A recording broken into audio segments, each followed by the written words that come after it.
question, please. One question? My days off. Right here. Please. I mean, I know where it is. So this sort of thing is the kind of thing I think that we should have been paying a lot more attention to in years earlier. Genetics, what can it mean? And it also allows people in colleges, professors in colleges, to do things like, I don't know, redefine the biological reality of gender and pretend it doesn't exist. This has long-term ramifications that I don't think we're thinking through. And most people sort of in our world are like, it's crazy, but it'll go away. It won't go away. If your children grow up learning that there's no actual distinction between men and women, what does that mean long-term? The hips on the drag. A drag diva duo known as the Shear Sisters will be reading to the kids on June 19th as part of the library celebrating LGBT Pride Month. Library story time for little kids, not exactly where you'd expect to find controversy, but a plan to have drag queens tell stories at a Cherry Hill library has people talking. This one is called Worm Loves Worm. Talking, singing, and reading. We can both be grooms. To an audience of preschoolers, toddlers, and their caregivers. Well, story time at the Millennium Library today was led by drag queens. These words make her little sister very sad, and she starts to cry. That is so not nice. So when the head of a prestigious North London school announced this week that he's consulting pupils and parents about a gender-neutral uniform, allowing all pupils to choose trousers or skirts, it sounded like progress to me. In fact, it's a national thing. Who wants to be a drag queen when they grow up? But yeah, this is sort of a new thing that's happening, popping up in public libraries across the Fruited Plain, and it's actually happening at my neighborhood library in Brooklyn. But we all benefit from living in a society which leaves behind the oppressive, strict gender norms of the past and recognizes that gender can be fluid and ever-changing.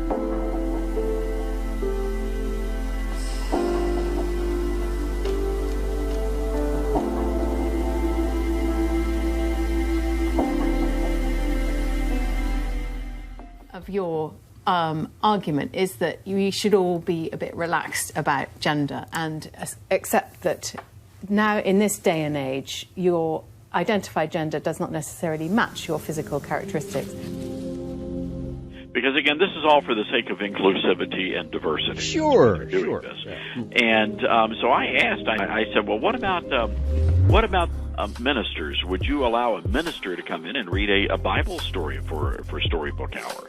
And they said, no, they would not do that. And sometimes it just seems things are a little out of balance on these, doesn't it? Macho men under attack at college campuses across the country, now encouraging men to be less manly with courses to fight toxic masculinity.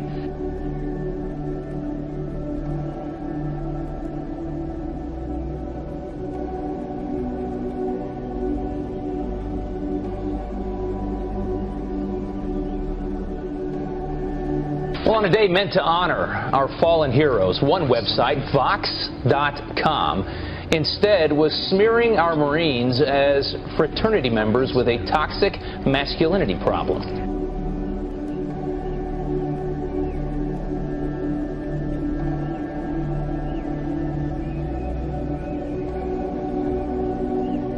As my friend Matt Walsh wrote on Twitter, call me crazy, but I'm pretty sure the Marine Corps is supposed to be both masculine and toxic. But these are the kind of people who want our Marines to prance around into battle wearing high heels and camo rompers.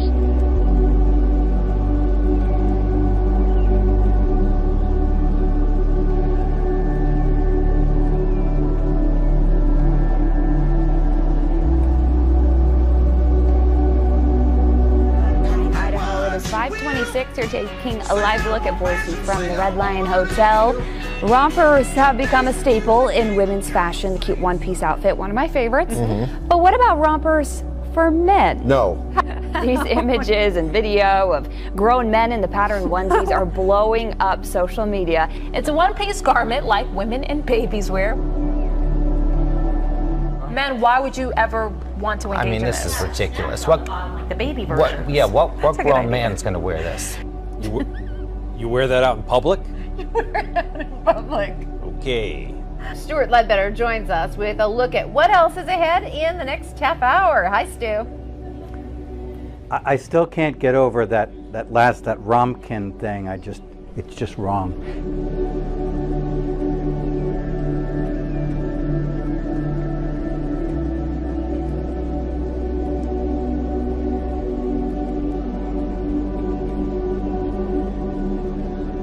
I got a friend with a daughter at an American university, a daughter who's rooming with another woman who has a... And that is completely understood, that is fine. And he, as a father, finds that a bit strange, but this is where we are. This story has gone viral. Vinny, 23 years of age, has already spent tens of thousands of dollars. Why? In hopes to transform into a genderless alien. All right. In a society that values youth and beauty, getting cosmetic procedures is nothing new. But there are some who take it to the extreme. Now, our next guest is on a mission to have the perfect physique. Like the man who's known as the human Ken doll. I'm known in the media as the human Ken doll. I've spent $170,000 on 152 cosmetic procedures. I think I look amazing. It's always exciting to see what new modifications people have come up with to sort of engineer themselves to look like what society would say would be the typical ideal.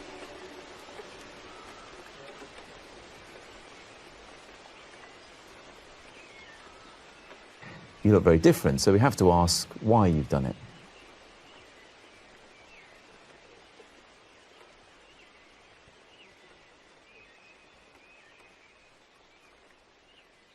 Justin recently met the real-life Barbie, 21-year-old Valerie Lakanova from Russia. Right. And there are a few things that need to be fixed. It is an ongoing process to look good. And now we live in a very demand society.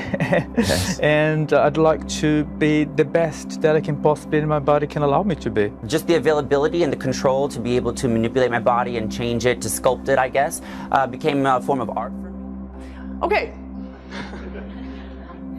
So we have a lot of fun kind of working through our binary categories. So welcome to my world, where nothing makes sense anymore. So this is the subject now. There are 650,000 transgender people in this country. That accounts for 1% of the population.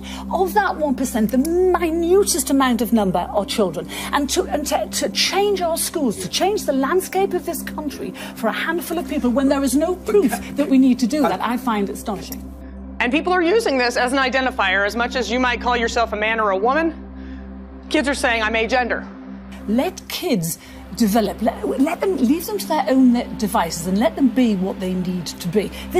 I think this is terrifying. I think it's dangerous because we could be pushing kids into a gender corridor where they're told it doesn't matter whether you're a man or woman, it doesn't matter what you are. Before I bring the rest of you in. The other thing that's kind of fun about this field is it is the most deconstructionist thing I've ever run into. If you want a field where it's just, you're never going to get your head wrapped around everything, this is it. More into a gender non-binary. So you want to be sexless? Yeah, I looked into removing my genitals completely with different doctors, like a sexual on assignment. People are curious. People want to know what's going on. When somebody is assigned male, and that's the way the lingo works in my world, you are assigned a sex at birth. When you're assigned male at birth, but you grow up, and this is not what we're thinking of as male. But my concern is the extraordinary increase in figures, that the attitude that people like you perhaps, without realising, are fostering. So let me run you through some of the figures. The number of under 18s referred to that service in 2016 to 2017 was 2,016. Okay? The number of under 18s referred in 2009-2010 was 97. Now, although I'm quite good at maths, I haven't got Diane Abbott here with me to work out what percentage that is, but that's quite an uptick.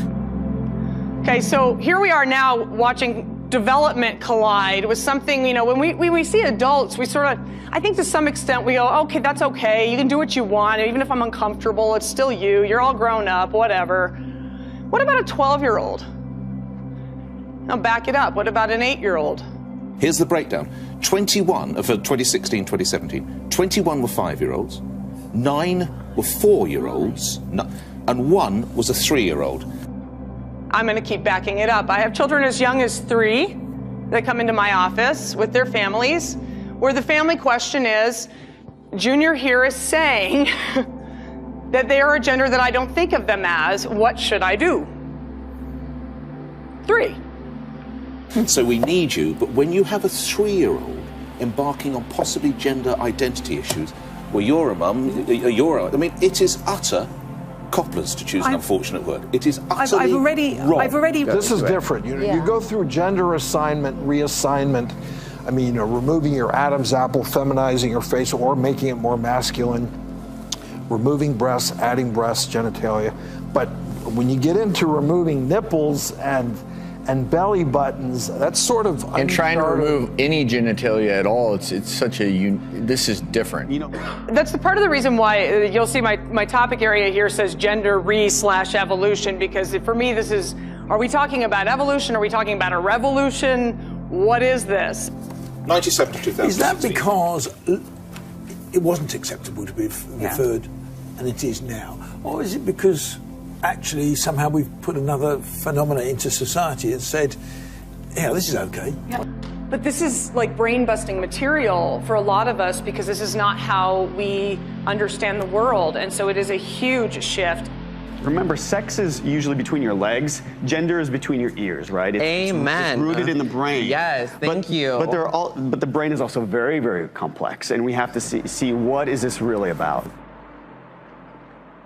And now we know that we can actually do what's called gene drive. But if you're messing with bacteria, if you're messing with rapidly reproducing microorganisms or even insects and so on, why, you could totally alter evolution now.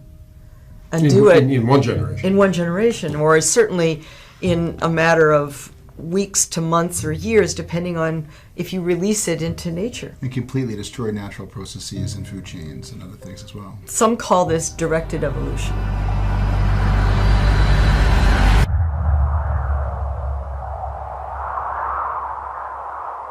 Designer babies. Do you want a boy? You want a girl? Now you can order up. We found more Colorado parents are making that controversial choice. And more doctors are offering it, using technology to guarantee you get the gender you want. Researchers have succeeded in creating 5 new synthetic yeast chromosomes, the fundamental building blocks of all living organisms. Would you choose? No, not in a million years. Yes, I would have had a boy first. No, I think that you should kind of let nature take its course. But more parents are manipulating Mother Nature, effectively buying the sex of the baby they want. Although this type of sex selection is not legal in many countries, Canada, Australia, China, in the United States, it's not even regulated.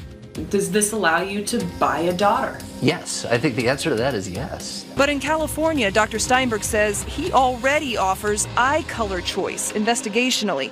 We see gender selection as the very, very base of the science behind genetic selectivity, genetic screening, genetic purification. That makes a lot of people wonder if choosing a boy or a girl is a slippery slope. I don't know if we should be making decisions that maybe we weren't meant to make. What do you think about MTV giving awards to people kind of eliminating the gender? Like, the gender? They're eliminating the best woman, best female, best male. Like, what are your thoughts about that? I don't think MTV's opinion matters for sorry. It's just not, it's not really a cultural music thing it used to be. It kind of died with the real world.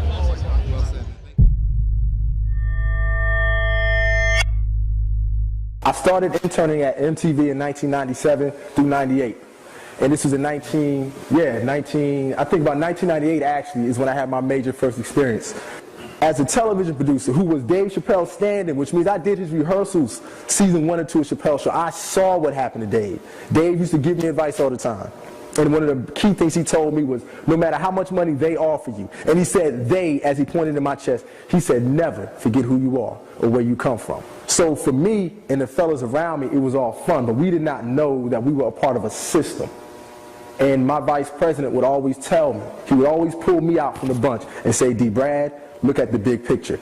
I thought the big picture was Black America. I had no idea that the big picture was being a part of this system.